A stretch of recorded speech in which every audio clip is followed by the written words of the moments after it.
volta com o nosso Você Bonito e não vamos perder tempo, vamos para um assunto importantíssimo. Você já notou o seu corpo inchado, as pernas inchadas?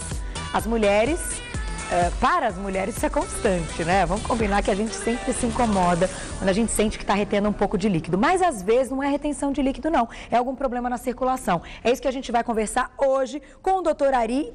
Ari Elving, acertei de novo. Acertou. Angiologista especialista em cirurgia vascular periférica e tratamento a laser. Seja bem-vindo, doutor, tudo bem? Fique à vontade, não se preocupe, não precisa levantar. Mas olha, é muito engraçado, antes do programa começar, alguns nomes, quando eles têm aí uma escrita um pouco diferente, eu sempre brinco. Vamos treinar, porque na hora eu sempre erro, mas eu já acertei. Acertou direto. Então tá bom. Seja bem-vindo, doutor. Bem, vamos introduzir esse nosso assunto, porque essa pauta, muita gente pediu, depois que a gente falou sobre as varizes, foi um assunto que a gente percebeu que tem muitas dúvidas, faltam ainda muitas orientações para as pessoas, principalmente inchaço, né? Quando a gente não fala só das varizes, mas quando a gente nota a circulação um pouco comprometida. Queria que você explicasse, existem vários tipos de inchaço, principalmente na região das pernas? Sim, existem várias patologias, várias doenças que podem levar ao inchaço das pernas. Certo. Basicamente tem o inchaço por problemas cardíacos, tem inchaço por problemas hormonais, que são os hormônios tiroidianos, principalmente os hormônios femininos. Tá. Tem os inchaços por problemas renais, e cada um tem uma característica diferente. Tá. E tem também o inchaço por problemas circulatórios. Certo, então assim, o que identificaria um problema de retenção de líquido, um inchaço por retenção de líquido? Como a gente percebe que ali é retenção de líquido? Primeiro a gente tem o histórico do paciente, né? Tá. Quando você faz a consulta, você pergunta se o inchaço é mais matutino, mais vespertino, se é no fim do dia, se é no calor.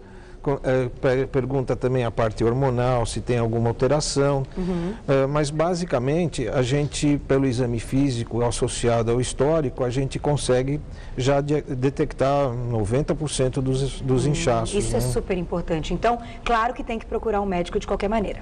Sem dúvida nenhuma. Eu vou fazer o seguinte, vou dar um recadinho, já volto, porque além de falar de cada tipo de inchaço, então cada patologia ligada a esse inchaço, a gente vai falar dos alimentos que pioram, os que podem ajudar, outros tratamentos, ainda vou mostrar umas imagens, que não diria chocantes, mas que servem de alerta. Não é isso, doutor? É isso. Então até daqui a pouquinho, Até daqui a pouco. Já volto. Voltando então a conversar com o doutor Ari Elving, ele vai explicar o seguinte, por que esses inchaços ocorrem com mais frequência no verão? Isso é mito ou é verdade? Quando o inchaço é ocasionado por problemas venosos, e até pela parte hormonal, principalmente da mulher, ele ocorre mais no verão. Tá, então o verão é um momento de alerta para as mulheres, caso sejam problemas circulatórios. Isso. A mulher que tem algum problema ou a circulação comprometida, ela vai sentir dores e inchaços ou não? Só simplesmente o inchaço? E depende do grau de comprometimento. Por exemplo, no caso das veias, das varizes, tem varizes que ajudam a piorar o edema. E tem varizes que dão muita dor. Tem umas veias que são chamadas de perfurantes, tem um nome horrível, mas elas existem no nosso corpo, elas são normais, mas quando elas ficam doentes, ficam insuficientes, elas ocasionam muita dor na perna. Perfeito. O próprio inchaço ocasiona dor na perna.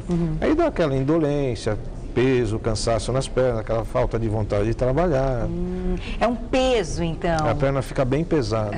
Vamos mostrar a nossa primeira imagem, porque isso vai ilustrar alguns exemplos que a gente vai colocar aqui. Pode ser que vocês se identifiquem e que, com a ajuda do doutor, percebam aí o que fazer. Nesse primeiro caso, o que é isso, doutor? O que a gente está vendo aí? Aí nós estamos vendo uma perna onde nós temos os vasinhos, que são aquelas veias azuisinhas, tá? que não dão inchaço, mas elas podem dar uma pequena dormência na perna, um pouco de sintoma.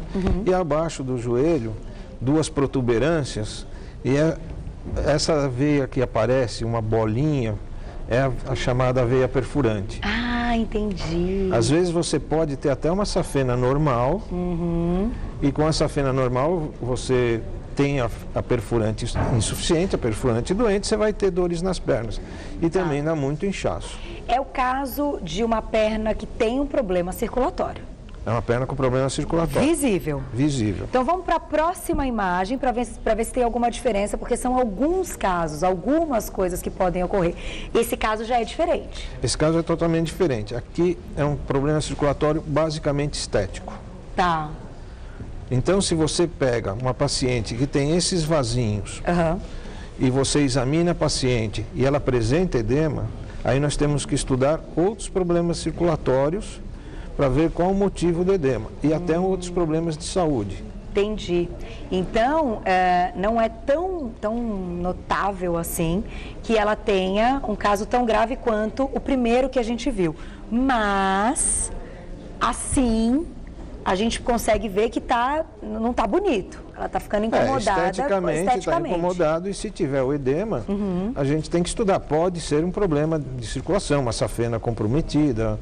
Às vezes a perfurante também não aparece tão evidentemente quanto na outra. Aí o exame físico que a gente faz.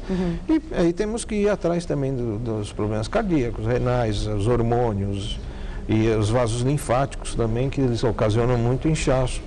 Então, vou fazer o seguinte, antes da gente mostrar a próxima imagem, vamos falar um pouquinho dos alimentos. Eles são fundamentais para cuidar aí, para diminuir esse inchaço, para a prevenção dos inchaços? Veja bem, fundamentais eles são, mas tem que ser associado com o tratamento da causa. Tá. Então, a gente sempre tem que estudar a causa. Entendi. Estudando a causa, você pode associar as medicações para corrigir a causa e associar os alimentos. Tem alimentos que são muito bons, que ajudam no tratamento, e tem alimentos que não ajudam, acabam interferindo. Pelo que eu estou vendo aqui, a gente tem dois lados dessa mesa. O lado de lá, de cara, me parece atrapalhar bastante. Não é verdade? A gente está falando ali de chocolate, balinhas, muito açúcar, tem até mostarda, ketchup, não sei, eles podem piorar? Podem piorar. Por quê? É por causa dos condimentos que existem e eles acabam até, vamos dizer assim, ajudando a uma coagulação, quando você tem uma arteriosclerose, uma coisa assim, ou se você tem uma flebite, formar uma trombose venosa. A mesma coisa o chocolate, por causa de açúcar, que interfere na circulação, enquanto que outros alimentos já afinam um pouco o sangue, ajudam na circulação, atuam na parede da veia, da artéria. Quais alimentos ajudariam, então, a afinar esse sangue para melhorar a circulação? São as folhas, né? O alho, a cebola, o palmito. Palmito é bom, então? Palmito é bom. Tô louca para roubar um palmito. Adoro pegar o palmito, é muito bom, né? Muito bom. Mas assim, é importante que a gente faça uma higienização no palmito, porque aquela aguinha dele tem muito sódio, né? Sim, muito sódio. Depois que ele é limpo, né, vamos dizer assim, que ele é bem preparado, você pode comer, que vai ajudar bastante. E os alimentos que têm muito sódio, eles precisam ser preparados para esse sódio não interferir e piorar um edema. Tá. E existem algumas folhas, até alface, rúcula, agrião. Quando você está fazendo um tratamento de trombose venosa ou até de colocação de um stent, que você precisa tomar anticoagulante, essas folhas têm muito potássio. Olha que bacana. Então elas são importantes. Não, eles são piores. Eles são piores? Eu pensei que eram bons. Porque eles são antagônicos da medicação. Então a medicação fluidifica o sangue e ele coagula. Entendi. Então ele tem que... Nossa, nesse caso tem que parar. Tem que parar ou comer desidratado. Para poder fazer a cirurgia. No caso, agora, eu acho que é uma dúvida que a gente pode até confundir. Mulheres que não têm varizes, tá? Que você olha, aparentemente, não vê varizes, não vê vasinhos, tá tudo bem. É sinal que tá tudo bem ou pode ser que ali existe algum problema que a gente não consegue ver? Na verdade, se ela tiver um edema ou tiver dores, alguma manifestação, algum incômodo na perna, tem que se estudar. Tá? Esse estudo pode ser feito por um vascular, pode ser feito por um cardiologista, pode ser feito por um clínico, pode ser feito por um endocrinologista, até pelo ginecologista, mas tem que ser estudado. Não quer dizer nada não enxergar, então, vasinhos ou varizes nas pernas. Não, se ela circulação pode ter algum problema. Se ela tiver sintoma, pode ter. Tá. Inclusive, tem gente que tem edema linfático e não tem problema nenhum de varizes, problema nenhum venoso, problema são da circulação linfática. E incha é aquela retenção de líquido. É o líquido que não é retorna. Outro tratamento. Então a gente vai fazer o seguinte, essa nossa pauta a gente vai dividir em 2 momentos. Como vocês sabem, a gente tem uma paradinha para o horário eleitoral, mais tarde um pouquinho, daqui a pouco, mas a gente volta com o doutor para responder todas as suas dúvidas. Então, mande para o meu Twitter, @Carol_Minhoto. E na próxima etapa, né, na nossa segunda parte da pauta, a gente vai falar dos tratamentos, então. Sejam casos de varizes, vasinhos ou caso de problemas linfáticos. Então, que eu acho que a maioria das mulheres acaba sofrendo com isso. Não é verdade? Principalmente no período da TPM. Mas isso a gente guarda para o segundo momento. Tá bom, doutor? Tá bom. Obrigada Obrigado. pela nossa primeira parte e até daqui a pouco.